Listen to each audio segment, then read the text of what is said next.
मोहन राकेश का जन्म सन 1925 पंजाब में अमृतसर में हुआ था और उनका निधन सन 1972 में हुआ था। उन्होंने बहुत सारे नाटकों की रचना की है, जैसे कि आधे अधूरे, लहरों से राजहंस, आषाढ़ का एक दिन इत्यादि। नाटक में आषाढ़ का एक दिन बहुत ही विख्यात और चर्चित नाटक रहा है। इस नाटक में जीवदया की बात बताकर कालिदास का प्राणी प्रेम प्रकट किया है। कालिदास एक हरिण शावक को बाहों में लिए पुचकारता हुआ आता है। हरिण शावक के शरीर से लहू टपक रहा है। कालिदास: हम जिएंगे हरिण शावक, जिएंगे न। एक बाण से आहत होकर हम प्राण नहीं देंगे। हमारा शरीर कोमल है तो क्या हुआ, हम पीड़ा सह सकते हैं। एक बाण प्राण ले सकता है तो उंगलियों का कोमल स्पर्श प्राण दे भी सकता है। हमें नए प्राण मिल जाएंगे। हम कोमल आस्तरण पर विश्राम करेंगे। हमारे अंगों पर ध्रुत का लेप लगेगा।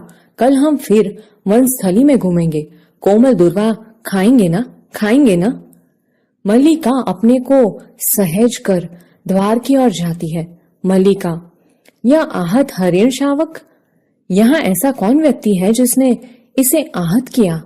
क्या दक्षिण की तरह यहाँ भी? कालिदास: आज गांव प्रदेश में कई नई आकृतियां देख रहा हूँ। जरोखे के पास जाकर आसन पर बैठ जाता है। राज्य के कुछ कर्मचारी आए हैं। हरिण शावक को वक्ष से सटाकर थपथपाने लगता है। हम सोएंगे? हाँ, हम थोड़ी देर सो लेंगे तो हमारी पीड़ा दूर हो जाएगी, परंतु उससे पहले हम थोड़ा दूध पी लेते हैं। मल्लिका: थोड़ा दूध हो तो किसी भोजन में ले आओ। मल्लिका: माँ ने दूध औटा कर रखा है, देखती हूँ। चूल्हे के निकट रखे बर्तनों के पास जाकर देखने लगती है। अभी अभी 2-3 राज कर्मचारियों को हमने घोड़े पर जाते देखा है। माँ कहती है कि जब भी ये लोग आते हैं कोई न कोई अनिष्ट होता है। वर्षा के रोमांच के बाद मुझे यह सब बहुत विचित्र लगा। दूध का बर्तन उठाकर दूध खुले बर्तन में उड़ेलने लगती है। माँ आज बहुत रुष्ट है। कालिदास हरिण शावक को बाहों से झुलाने लगता है। कालिदास: हम पहले से सुखी हैं। हमारी पीड़ा धीरे धीरे दूर हो रही है। हम स्वस्थ हो रहे हैं। न जाने इसके रुई जैसे कोमल शरीर पर उससे बाण छोड़ते बना कैसे। वह कुलांच भरता मेरी गोदी में आ गया। मैंने कहा, तुझे वहां ले चलता हूँ जहाँ तुझे अपनी माँ की सी आंखें और उसका सा ही स्नेह मिलेगा। मल्लिका की ओर देखता है। मल्लिका दूध लिए पास आ रही है। मल्लिका: सच, माँ आज बहुत रुष्ट है। माँ को अनुमान हो गया कि वर्षा में मैं तुम्हारे साथ थी, नहीं तो इस तरह भीग कर न आती। माँ को अपवाद की बहुत चिंता रहती है। कालिदास: दूध मुझे दे दो और इसे बाहों में ले लो। दूध का भाजन उसके हाथ से ले लेता है। मल्लिका हरिण शावक को बाहों में लेकर उसका मुंह दूध के निकट ले जाती है। कालिदास भाजन को उसके और निकट कर देता है। हम दूध नहीं पिएंगे? नहीं, हम ऐसा हठ नहीं करेंगे। हम दूध अवश्य पिएंगे। राजपुरुष दंतुल ड्योढ़ी से आकर द्वार के पास रुक जाता है। क्षण भर वह उन्हें देखता रहता है। कालिदास हरिण को मुंह से दूध पिला देता है। ऐसे ऐसे। दंतुल बढ़कर उनके निकट जाता है। दंतुल: दूध पिलाकर इसके कोमल मांस को और कोमल कर लेना चाहते हो? कालिदास और मल्लिका चौंक कर उसे देखते हैं। मल्लिका हरिण शावक को लिए थोड़ा पीछे हट जाती है। कालिदास दूध का भाजन आसन पर रख देता है। कालिदास: जहाँ तक मैं तुम्हें जानता हूँ, हम लोग परिचित नहीं हैं। तुम्हारा एक अपरिचित घर में आने का साहस कैसे हुआ? दंतुल एक बार मल्लिका की ओर देखता है, फिर कालिदास की ओर। दंतुल: कैसी आकस्मिक बात है कि ऐसा ही प्रश्न मैं तुमसे पूछना चाहता था। हमारा कभी का परिचय नहीं, फिर भी मेरे बाण से आहत हरिण को उठा ले आने में तुम्हें संकोच नहीं हुआ? यह तो कहूं कि द्वार तक रक्त बिंदुओं के चिन्ह बने हैं, अन्यथा इन बादलों से घिरे दिनों में मैं तुम्हारा अनुसरण कर पाता? कालिदास: देख रहा हूं कि तुम इस प्रदेश के निवासी नहीं हो। दंतुल व्यंग्यात्मक हंसी हंसता है। दंतुल: मैं तुम्हारी दृष्टि की प्रशंसा करता हूँ। मेरी वेशभूषा ही इस बात का परिचय देती है कि मैं यहाँ का निवासी नहीं हूँ। कालिदास: मैं तुम्हारी वेशभूषा को देखकर नहीं कह रहा। दंतुल: तो क्या मेरे ललाट की रेखाओं को देखकर? जान पड़ता है चोरी के अतिरिक्त सामग्री का भी अभ्यास करते हो। मल्लिका चोट खाई सी कुछ आगे आती है। मल्लिका, तुम्हें ऐसा लांछन लगाते लज्जा नहीं आती? दंतुल, क्षमा चाहता हूँ देवी, परंतु यह हरिण शावक जिसे बाहों में लिए मेरे बाण से आहत हुआ है, इसलिए यह मेरी संपत्ति है।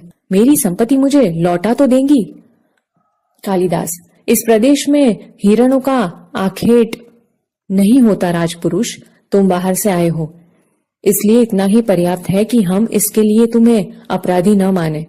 दंतुल, तो राजपुरुष के अपराध का निर्णय गांववासी करेंगे?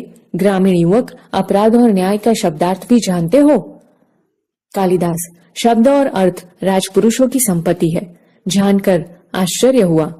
दंतुल, समझदार व्यक्ति जान पड़ते हो, फिर भी नहीं जानते कि राजपुरुषों के अधिकार बहुत दूर तक आते हैं। मुझे देर हो रही है, यह हरिण शावक मुझे दे दो।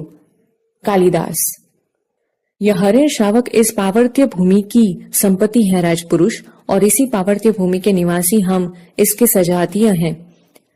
तुम यह सोचकर भूल कर रहे हो कि हम इसे तुम्हारे हाथ में सौंप देंगे। मल्लिका, इसे अंदर ले जाकर तल्प पर या किसी आस्तरण पर। अंबिका सहसा अंदर से आती है। अंबिका, इस घर के तल्प और आस्तरण हरिण शावकों के लिए नहीं है। मल्लिका, तुम देख रही हो माँ? अंबिका, हाँ देख रही हूँ, इसलिए तो कह रही हूँ। तल्प और आस्तरण मनुष्यों के सोने के लिए है, पशुओं के लिए नहीं। कालिदास, इसे मुझे दे दो मल्लिका। दूध का भाजन नीचे रख देता है और बढ़कर हरिण शावक को अपनी बाहों में ले लेता है। इसके लिए मेरी बाहों का आस्तरण ही पर्याप्त होगा, मैं इसे घर ले जाऊंगा। द्वार की ओर चल देता है। दंतुल, और राजपुरुष दंतुल तुम्हें ले जाते देखता रहेगा? कालिदास, यह राजपुरुष की रुचि पर निर्भर करता है, बिना उसकी ओर देखे ड्यूटी में चला जाता है। दंतुल, राजपुरुष की रुचि अरुचि क्या होती है? संभवतः इसका परिचय तुम्हें देना आवश्यक होगा। कालिदास बाहर जाता है, केवल उसका शब्द ही सुनाई देता है। कालिदास, संभवतः। दंतुल, संभवतः? तलवार की मुठ पर हाथ रखे उसके पीछे जाना चाहता है। मल्लिका शीघ्रता से द्वार के सामने खड़ी हो जाती है। मल्लिका, ठहरो राजपुरुष, हरिण शावक के लिए हठ मत करो, तुम्हारे लिए प्रश्न अधिकार का है, उनके लिए संवेदना का। कालिदास, निशस्त्र होते हुए भी तुम्हारे शस्त्र की चिंता नहीं करेंगे। दंतुल, कालिदास, तुम्हारा अर्थ है कि मैं जिनसे हरिण शावक के लिए तर्क कर रहा था वे कवि कालिदास हैं? मल्लिका, हाँ हाँ, परंतु तुम यह कैसे जानते हो कि कालिदास कवि हैं? दंतुल, कैसे जानता हूँ? उज्जयिनी के राज्यसभा का प्रत्येक व्यक्ति ऋतुसंहार के लेखक कवि कालिदास को जानता है। मल्लिका, उज्जयिनी की राज्यसभा का प्रत्येक व्यक्ति उन्हें जानता है? दंतुल, सम्राट ने स्वयं ऋतुसंहार पढ़ा और उसकी प्रशंसा की है, इसलिए आज उज्जयिनी का राज्य ऋतुसंहार के लेखक का सम्मान करना और उन्हें राजकवि का सम्मान देना चाहता है।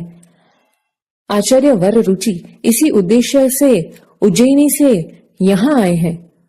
मल्लिका स्तून कर स्तंभित सी हो रहती है। मल्लिका, उज्जयिनी का राज्य उन्हें सम्मान देना चाहता है, राजकवि का आसन?